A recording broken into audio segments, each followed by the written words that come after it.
नमस्कार, आप देख रहे हैं द पब्लिक वर्ड में सुभाष चौधरी हूँ। लोकसभा चुनाव 2024 का ऐलान हो चुका है। 2 चरणों के मतदान के लिए नॉमिनेशन भी लगभग फाइल किए जा चुके हैं, क्योंकि नोटिफिकेशन काफ़ी पहले जारी हो चुके हैं और बड़ी संख्या में प्रथम फेज के लिए नामांकन भरने वाले उम्मीदवारों ने अपने नामांकन भी जमा करा दिए हैं, नॉमिनेशन फाइल कर दिए हैं। अब मतदाताओं की जिम्मेदारी है, एक तरफ प्रत्याशी अपने चुनाव प्रचार में लगे हुए हैं, अलग अलग दलों के बड़े नेता प्रधानमंत्री से लेकर विपक्ष के नेता तक सभी चुनावी सभाओं को संबोधित कर रहे हैं और अपने प्रत्याशियों के पक्ष में चुनाव प्रचार को गरमा रहे हैं। ऐसे में अब मतदाता के हाथ में चाबी है कि आप किस तरह से लोकसभा का इस बार ताला खोलना चाहते हैं और किसके लिए खोलना चाहते हैं। हम सब की ये जिम्मेदारी बनती है कि हम कैसे प्रतिनिधि चुनने जा रहे हैं, उन प्रतिनिधियों के बारे में जानें, समझें और उसका विश्लेषण करें, उसका आकलन करें, तभी मतदान करें। यानी मतदान करने से पहले अपने प्रत्याशियों के बारे में जानना, समझना बहुत ज़रूरी है। उनकी शख्सियत को, उनके कामकाज को, उनकी कार्यशैली, उनके हाव भाव, उनका व्यक्तित्व कैसा रहा है, उस पर ज़रूर हम सबको एक बार गौर करना चाहिए। और इसी दृष्टि से the association for democratic reforms ने, जो एक बड़ी संस्था है और लोकतंत्र की गतिविधियों पर वो बहुत सघन नज़र रखती है, यह संस्था हमेशा लोकसभा चुनाव या किसी भी विधानसभा चुनाव या किसी भी प्रकार के चुनाव की दृष्टि से जो प्रत्याशी मैदान में आते हैं तो उनकी कुंडली पूरी तरह से ये खंगाल कर देश की जनता के सामने रख देते हैं। इस बार भी इस संस्था ने लोकसभा चुनाव 2024 की दृष्टि से जो भी प्रत्याशी अब चुनावी मैदान में आ रहे हैं, जिन्होंने नॉमिनेशन फाइल कर दिए हैं, उनकी कुंडली खंगाल चुके हैं और उनका एक आकलन रिपोर्ट इन्होंने जारी किया है, जिससे कि हम सबको आसानी होगी। अगर हम इस रिपोर्ट को एक नज़र देखेंगे तो उससे हमें आसानी हो सकती है अपने प्रत्याशियों का चयन करने में, या फिर जिस दल के पक्ष में या जिस प्रत्याशी के पक्ष में हम मतदान करने जा रहे हैं उसको जानने और समझने में आसानी हो सकती है। लेकिन आपको यह जानकर आश्चर्य होगा कि लोकसभा चुनाव का जो पहला चरण है, जिसका नॉमिनेशन लगभग समाप्त हो चुका है, पहले चरण में 41% सीट पर दागी उम्मीदवार है। जी हाँ, दागी का मतलब है जिन पर आपराधिक मुकदमे विभिन्न प्रकार के दर्ज हैं, चाहे वह छोटे मुकदमे हैं, राजनीतिक मुकदमे भी हो सकते हैं, लेकिन बहुतायत में ऐसे हैं जिन पर संगीन आपराधिक मुकदमे दर्ज हैं। साथ साथ आर्थिक क्षति पहुंचाने के भी मुकदमे दर्ज हैं, यानी विभिन्न धाराओं में मुकदमे दर्ज हैं। लोकसभा चुनाव में पहले चरण में लड़ने वाले 41% सीट पर दागी उम्मीदवार हैं। कुल 1618 उम्मीदवारों में से 16% यानी 252 उम्मीदवारों पर आपराधिक मामले दर्ज हैं, जबकि 10% यानी 161 उम्मीदवारों पर गंभीर आपराधिक मामले दर्ज हैं। ऐसे में निश्चित रूप से हम सब की जिम्मेदारी बनती है कि उसको ठीक से समझें, उसको ठीक से खंगालें, उसका आकलन अच्छे से करें, जिससे कि एक सही प्रतिनिधि हम लोकसभा में भेज सकें। क्योंकि लोकतंत्र को बचाए रखना, लोकतंत्र को मजबूत बनाए रखना और उसकी गति निरंतर विकसित होती जाए, उसकी जिम्मेदारी कुल मिलाकर 5 साल में हर बार हम सबके कंधों पर आती है। और इस जिम्मेदारी से हमें भागना नहीं चाहिए, इसे एक औपचारिकता नहीं समझना चाहिए, बल्कि यह अपने जीवन की सबसे अहम जिम्मेदारी के रूप में मानकर इसमें कदम आगे बढ़ाना चाहिए। मतदान करना हमारा अधिकार है, मौलिक अधिकार है, और उस अधिकार का प्रयोग हम लोकतंत्र को पुष्ट करने में करें। ये तभी हम कर पाएंगे जब हम अपने प्रत्याशियों का ठीक ठीक आकलन करके मतदान करेंगे, तभी हमारा निर्णय सही होगा। और जब हम सही निर्णय करेंगे, सही प्रतिनिधि चुनकर भेजेंगे लोकसभा में, तभी वो लोकसभा में जाकर हमारा प्रतिनिधित्व सही तरीके से कर पाएंगे, हमारे क्षेत्र का विकास कर पाएंगे, राज्य का विकास कर पाएंगे और अल्टीमेटली देश का विकास कर पाएंगे, हमारी जन समस्याओं का सही निराकरण वो कर पाएंगे। और जो उन पर सबसे बड़ी जिम्मेदारी होती है लोकसभा के प्रतिनिधियों पर, वो होती है हम सब के लिए, देश को चलाने के लिए कानून बनाने की जिम्मेदारी। तो क्या हम किसी अपराधी को अगर संसद में भेज देंगे और क्या वो सही कानून बना सकता है? क्या उनकी सोच कभी सही हो सकती है? ये एक अहम सवाल है हम सब के लिए। इसीलिए मैं आज इस वीडियो में आपको प्रथम चरण में जो प्रत्याशी खड़े हैं, जो चुनाव में मैदान में उतरे हैं लोकसभा की दृष्टि से, उनके बारे में आपको मैं बताने जा रहा हूँ। लोकसभा चुनाव के पहले चरण में जिन 102 सीट पर 19 अप्रैल को मतदान होने जा रहा है, उनमें से 42 सीटें ऐसी हैं जहां पर 3 या इससे अधिक उम्मीदवारों पर आपराधिक मामले दर्ज हैं। The association for democratic reforms ADR ने शपथ पत्र के आकलन पर यह रिपोर्ट तैयार की है। मैं आपको ये बताता चलूँ कि ADR वही संस्था है जिन्होंने इलेक्शन बॉन्ड को लेकर सुप्रीम कोर्ट में याचिका दायर की थी। हालांकि और भी कई लोग थे याचिका दायर करने वाले, लेकिन अहम किरदार यही थे जिन्होंने सुप्रीम कोर्ट में याचिका दायर की थी कि इलेक्शन बॉन्ड असंवैधानिक है और इसकी आड़ में अनैतिक खेल हो रहे हैं। इसकी आड़ में बड़े पैमाने पर बड़ी कंपनियों से, कॉर्पोरेट सेक्टर से वसूली हो रही है और उसके एवज में उन कंपनियों को नवाजा जा रहा है ठेके से, विभिन्न प्रकार के काम दे करके।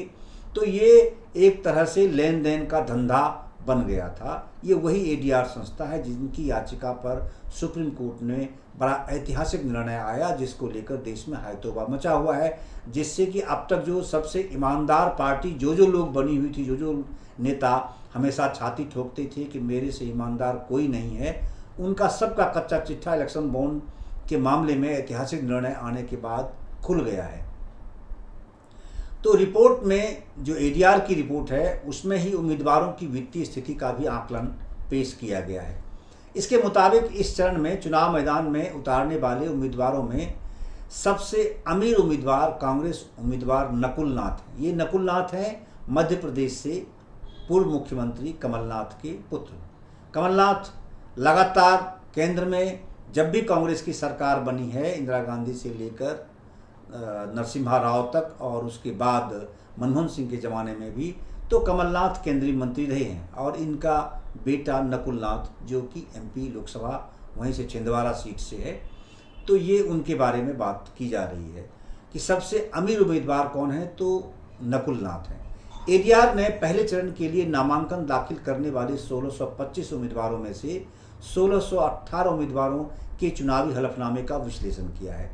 1618 उम्मीदवारों में से 16% यानी 252 उम्मीदवारों पर आपराधिक मामले दर्ज हैं, जबकि 10% यानी 161 उम्मीदवारों पर गंभीर आपराधिक मामले दर्ज हैं। इससे अंदाज़ा आप लगा सकते हैं कि 252 उम्मीदवारों पर आपराधिक मामले और 161 उम्मीदवारों पर गंभीर आपराधिक मामले दर्ज हैं, जो संगीन अपराध के मामले होते हैं उसके दर्ज हैं। चुनाव लड़ रहे उम्मीदवारों में 7 उम्मीदवारों पर हत्या का मुकदमा दर्ज है। देखिए, जिन पर हत्या का आरोप लगा हुआ है, संगीन अपराध है ये, वैसे व्यक्ति भी लोकसभा चुनाव में इस बार भाग्य आजमा रहे हैं। अब ये वहाँ के मतदाताओं की जिम्मेदारी है कि इसको ठीक ठीक निर्णय लें और सही व्यक्ति को चुनकर भेजें। इनमें से 19 उम्मीदवारों के खिलाफ हत्या के प्रयास का मामला दर्ज है, अटेम्प्ट टू मर्डर का मामला दर्ज है। ADR के मुताबिक 18 उम्मीदवारों ने अपने हलफनामे में महिलाओं के खिलाफ अपराध से संबंधित मामलों की घोषणा की है। यानी 18 ऐसे भी प्रत्याशी हैं जिन्होंने खुद एफिडेविट में ये सब चीज़ें, ये कोई ऐसे कहीं थाने से रिपोर्ट लेकर के नहीं बता रहा है, असल में जो इलेक्शन कमीशन ने एक रूल बनाया हुआ है पीपुल्स ऑफ रिप्रेजेंटेटिव एक्ट के आधार पर कि सभी उम्मीदवारों को अपने बारे में, अपनी संपत्ति के बारे में, अपनी गतिविधि के बारे में, अपने ऊपर अगर कोई मामला दर्ज है, कोई कानूनी उन पर कोई बाध्यता है तो उसके बारे में अपना एफिडेविट फाइल करेंगे नॉमिनेशन फाइल करने के साथ साथ, नॉमिनेशन के फॉर्म के साथ। तो उनके जो एफिडेविट हैं जिससे वो इनकार नहीं कर सकते कि नहीं जी ये गलत चला गया, टाइपिंग मिस्टेक है या और कोई दिक्कत है, किसी ने झूठ बता दिया, गलत आरोप लगा रखा है हम पर, उन्होंने खुद अपने एफिडेविट में ये सारे खुलासे किए हैं, इलेक्शन कमीशन को दिए हैं, अपने संबंधित रिटर्निंग ऑफिसर को, जिला के रिटर्निंग ऑफिसर को दिए हैं, जो अलग अलग लोकसभा में के लिए अलग अलग रिटर्निंग ऑफिसर इलेक्शन कमीशन ने नियुक्त किए हैं। उनमें से ये आंकड़े सामने आ रहे हैं जो कि तथ्यात्मक हैं, सत्य हैं, यूनिवर्सल ट्रूथ है। ये अलग बात है कि उन पर जो मुकदमा दर्ज है कल को कोर्ट में जाकर वो बरी हो जाएं, वो अलग विषय है, लेकिन अभी उन्होंने अपने एफिडेविट में इन चीज़ों का खुलासा किया है। तो एडीआर के मुताबिक उन 18 उम्मीदवारों ने अपने हलफनामे में महिलाओं के खिलाफ अपराध से संबंधित मामलों की घोषणा की है, यानी खुलासा किया है।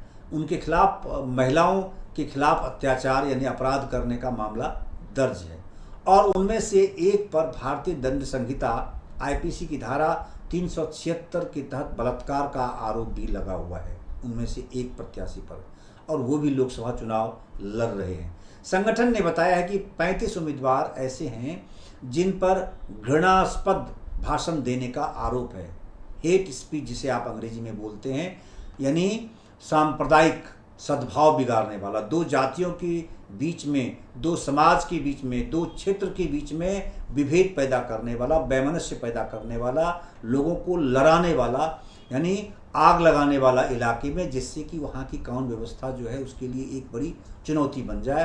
तो इस प्रकार की जो घृणास्पद भाषण देने का आरोप लगा है, ऐसे 35 उम्मीदवार हैं जो इस बार लोकसभा चुनाव के प्रथम चरण में अलग अलग क्षेत्रों से मैदान में उतरे हुए हैं और प्रत्याशियों से स्वयं को जिताने के लिए वो जोर शोर से प्रचार भी कर रहे हैं।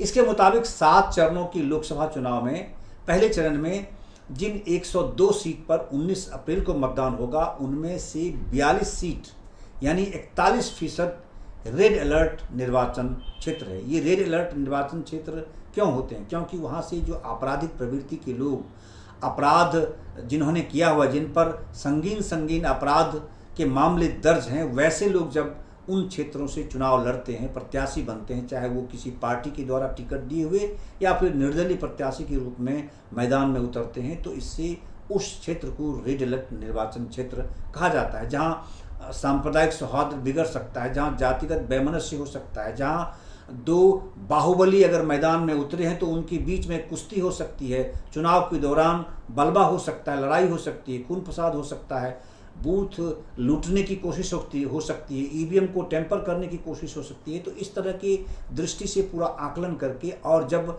कोई प्रत्याशी भी वहाँ से अपने क्षेत्र के बारे में रिटर्निंग ऑफिसर को कंप्लेन करता है, लिखित ये शिकायत करता है कि यहाँ इस प्रकार की स्थिति पैदा हो सकती है, तनाव पैदा हो सकता है चुनाव के दौरान, तो इसीलिए उसको रेड अलर्ट निर्वाचन क्षेत्र कहा जाता है।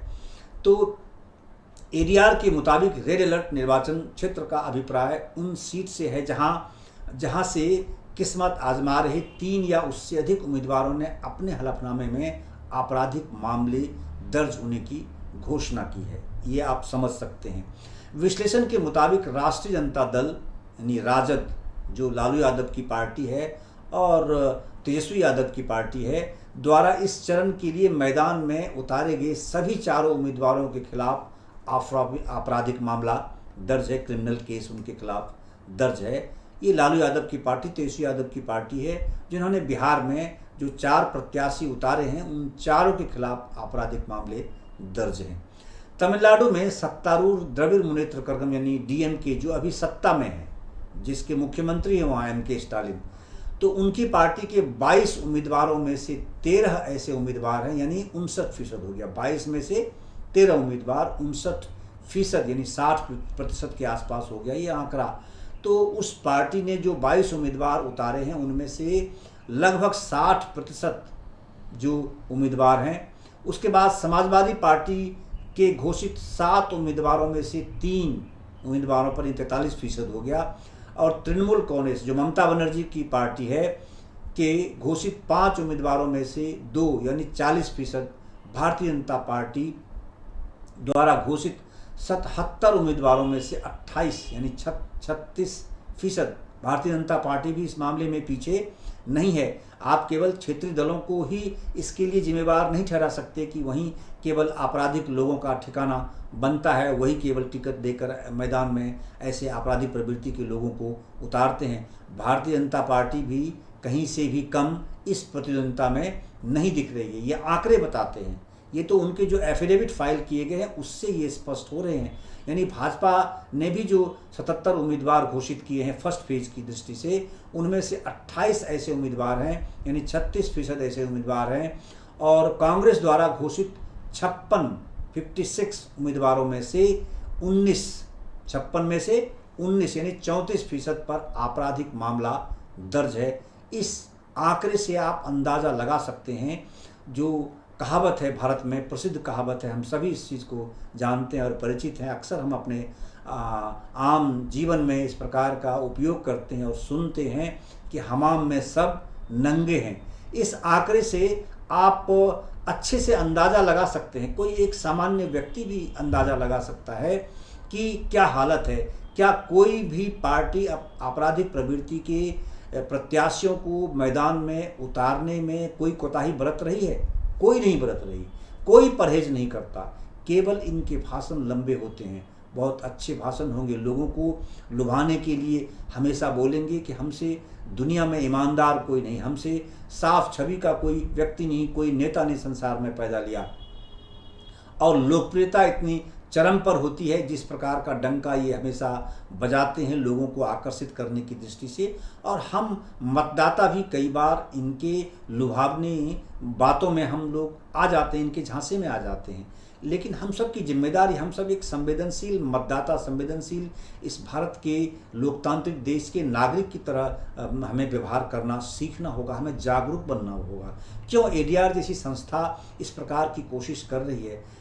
इसलिए कोशिश करती है कि उससे हम सबको समझना आसान हो जाता है, हमारी राहें आसान हो जाती हैं, हम अपने जनप्रतिनिधियों को ठीक तरीके से चुन पाएंगे, उसका चयन ठीक से कर पाएंगे, उसके बारे में सही निर्णय सही तरीके से हम मतदान कर पाएंगे। किसी जाति, जात पात, समाज, सांप्रदायिक और किसी इस प्रकार के लोगों के झांसे में ना आकर के हम एक सही प्रतिनिधि का चयन कर सकते हैं। तो ये अगर आप इनमें से आपने अगर चयन कर दिया अपने प्रत्याशी का, इस प्रकार के प्रत्याशी को लोकसभा भेज दिया, अंदाज लगा सकते हैं कि वो आपके जीवन में किस प्रकार का बदलाव लाने में सक्षम होंगे। वो तो अपने जीवन में केवल बदलाव लाएंगे, आप वहीं के वहीं धरे रह जाएंगे। आपकी आने वाली पीढ़ी, वर्तमान पीढ़ी और आने वाली पीढ़ी भी इसी तरह के हालात में जीने को मजबूर होगी जिस हालात में हम सभी पिछले 20, 30, 40, 50 वर्षों से जीने को मजबूर हुए हैं। तो इसीलिए ये आंकड़े हम आपके सामने रख रहे हैं, जिससे कि आपको आसानी होगी। और ये बेहद चौंकाने वाले आंकड़े हैं, जिसमें कि सभी दलों, जितने प्रमुख दल हैं, सभी प्रमुख दलों के नाम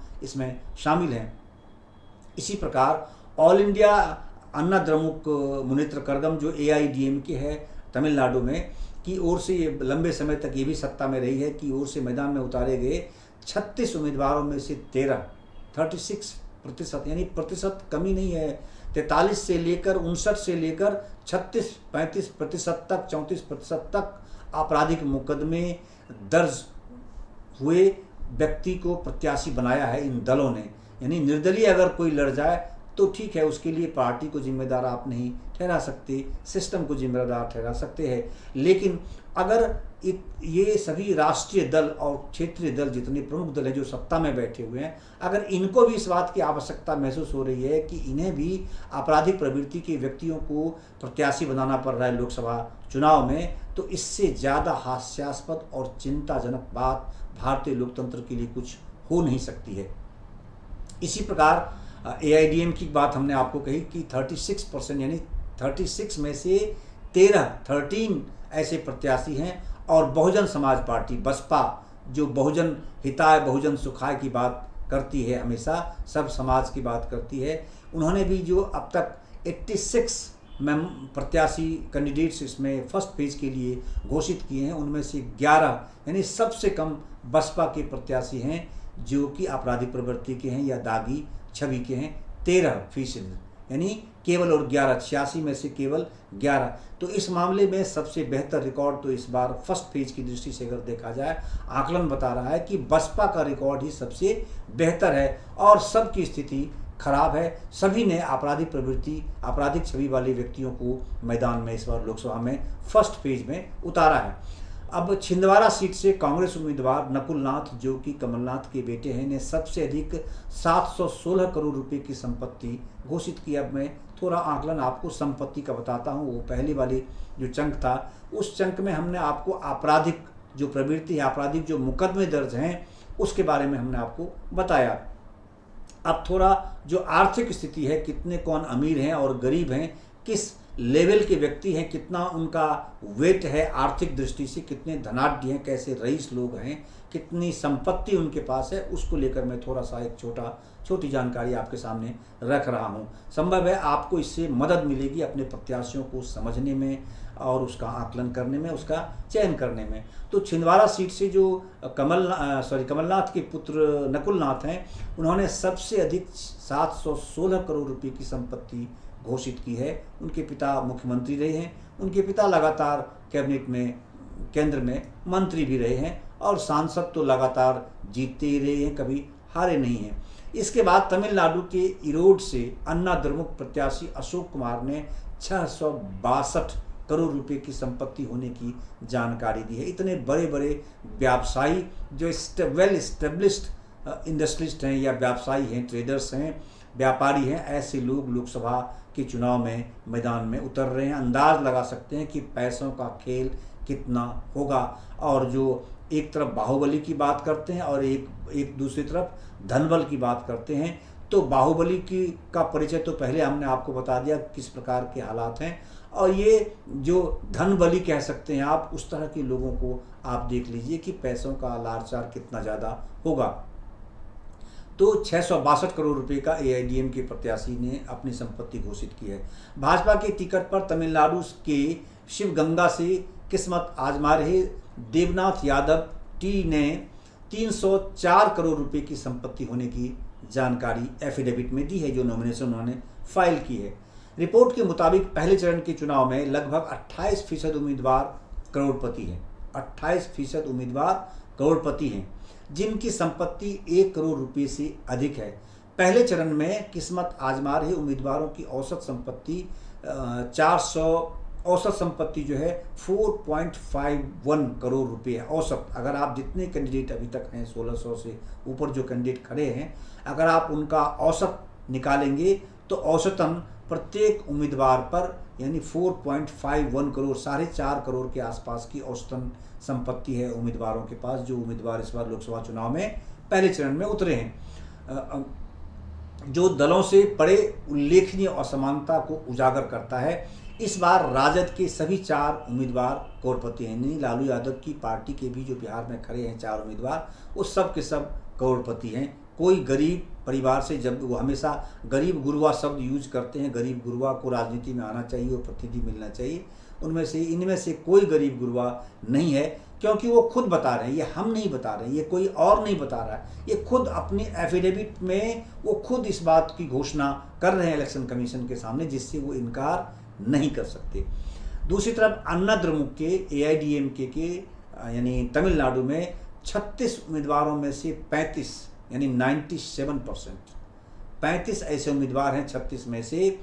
द्रमुक के 22 में से 21 यानी 96%, भाजपा के 77 में से 69 यानी 90%, कांग्रेस के 56 में से 49 यानी 88%, और तृणमूल कांग्रेस के 5 में से 4 यानी 80%, और बसपा के 86 में से 18 यानी कि 21% उम्मीदवार ऐसे हैं जिन्होंने अपनी संपत्ति 1 करोड़ रुपए से अधिक होने की जानकारी दी है। आप अंदाज़ा लगा सकते हैं कि किस लेवल के लोग चुनाव में आए हैं। क्या ये सामान्य परिवारों से हैं? क्या ये गरीब हैं? क्या ये मध्यम वर्गीय परिवारों से आए हैं? नहीं आए हैं। ये सब के सब जो बिल्कुल एक लेवल से उठे हुए सब विकसित परिवार से लोग हैं, आर्थिक तौर पर बेहद समृद्ध लोग हैं, जो कि नेता बनना चाहते हैं, जो कि इस देश के सिस्टम पर कब्जा करना चाहते हैं। राजनीतिक जो सिस्टम है, जो हमारी एग्जीक्यूटिव जो कार्यकारी जो सिस्टम है हमारा, पॉलिटिकल यानी लीगल भी और कार्यकारी भी, दोनों पर वो कब्जा करना चाहते हैं। क्योंकि लीगल के माध्यम से ही जब वो एमपी बनते हैं तो फिर वो कैबिनेट मंत्री बनते हैं, राज्य मंत्री बनते हैं, अलग अलग डिपार्टमेंट के चेयर बनते हैं, अलग अलग कमेटी के चेयरमैन बनते हैं, वाइस चेयरमैन बनते हैं। तो जाहिर है डायरेक्ट और इनडायरेक्ट इनका कब्जा पॉलिटिकल सिस्टम या फिर लीगल सिस्टम पे ही, विधायी संस्थाओं पे ही नहीं है, बल्कि ये कार्यकारी संस्थाओं पे जो एग्जीक्यूटिव बॉडी हमारी है उस पर भी इन्हीं का कब्जा रहता है। और ये अपने हिसाब से उसको तोड़ते और मरोड़ते हैं, या इसका उपयोग करते हैं या दुरुपयोग करते हैं। जिस प्रकार के हालात आप देश में आप देख रहे हैं, इलेक्शन बॉन्ड से आपने समझ लिया होगा कि क्या क्या होता है इस देश में और क्या हो सकता है। क्या कोई नॉर्म्स है, कोई दीन ईमान धर्म रह भी गया है क्या राजनीति में रहने वाले लोगों के लिए या फिर राजनीतिक दलों के लिए। दूसरी तरफ दिल्ली में शराब नीति घोटाला का आप रोज़ तू मैं देख रहे हैं, सुन रहे हैं, एक दूसरे पर आरोप प्रत्यारोप लगा रहे हैं। और कानूनी दुनिया से यानी अदालतों की दुनिया से भी जो नित्य नई कहानी सामने आती है, नए निर्णय के रूप में, उसमें से नए खुलासे होते हैं जो भौचक करने वाले होते हैं, लोगों को आश्चर्यचकित करने वाले होते हैं और चिंता पैदा करने वाले तथ्य उसमें से सामने आते हैं। तो ये एक तरह से एक आउटलुक है, जो आउटलुक मैंने आपके सामने रखने की कोशिश की है। मुझे उम्मीद है कि ये आउटलुक आपको ठीक पसंद आएगा। ये एपिसोड, इस वीडियो को आप अधिक से अधिक शेयर करेंगे, लोगों को जागरूक करेंगे, क्योंकि ये हम सब की जिम्मेदारी है, सामूहिक जिम्मेदारी है, व्यक्तिगत जिम्मेदारी भी है, सामाजिक जिम्मेदारी भी है, लोकतांत्रिक जिम्मेदारी भी हम सब की है, कानूनी जिम्मेदारी भी है। संवैधानिक जिम्मेदारी केवल उन नेताओं की नहीं होती जो संवैधानिक पद पर बैठते हैं। संवैधानिक जिम्मेदारी हम जैसे पत्रकारों, हम जैसे सामान्य जो नागरिक हैं, आम नागरिक हैं, उनकी भी संवैधानिक जिम्मेदारी होती है। और वो अभी ये समय है, लोकसभा चुनाव है, जिस समय आप अपनी संवैधानिक जिम्मेदारी का ठीक ठीक निर्वहन कर सकते हैं। तो इसीलिए आपसे इस एपिसोड को, इस तथ्यों को रखते हुए आपसे ये गुजारिश है कि आप अधिक से अधिक इसको शेयर करें, अधिक से अधिक लाइक करें और ज़्यादा से ज़्यादा लोगों को आप तक इन्फॉर्मेशंस को पहुंचाएं, जिससे कि वो अपने प्रत्याशियों का ठीक ठीक चयन कर पाएँ। कम से कम एक बार अगर उनकी आत्मा जग जाए तो शायद सही निर्णय लेने के लिए वो मजबूर हों, और जब वो मतदान केंद्र पर जाएंगे तो सोच समझकर मतदान करेंगे। ये अलग बात है कि मतदान अवश्य करना चाहिए। साथ साथ मैं आपसे ये भी गुजारिश करना चाहता हूँ कि हर नागरिक को मतदान अवश्य करना चाहिए, जिनके पास मत का अधिकार है, मतदान का अधिकार है। नहीं, जो 18 वर्ष के हो चुके हैं, वो इस बार तो खास व्यवस्था की गई है कि जो 18 वर्ष बीच में भी अभी 1 महीने 15 दिन में भी अगर हो रहे हैं तो उनके लिए भी उनका जो है मतदाता सूची में नाम शामिल करने का प्रावधान इस बार इलेक्शन कमीशन ने खास तौर से किया है, विशेष व्यवस्था की है। और ऑनलाइन आप अप्लाई कर सकते हैं और मतदाता बन सकते हैं। तो इसीलिए आपसे गुजारिश है कि इन तथ्यों पर जरूर देखिए, जरूर खंगालिए, विश्लेषण करिए और तब मतदान करिए। लेकिन मतदान जरूर करिए, अपने प्रतिनिधि को चुनने में आप सतर्क होइए,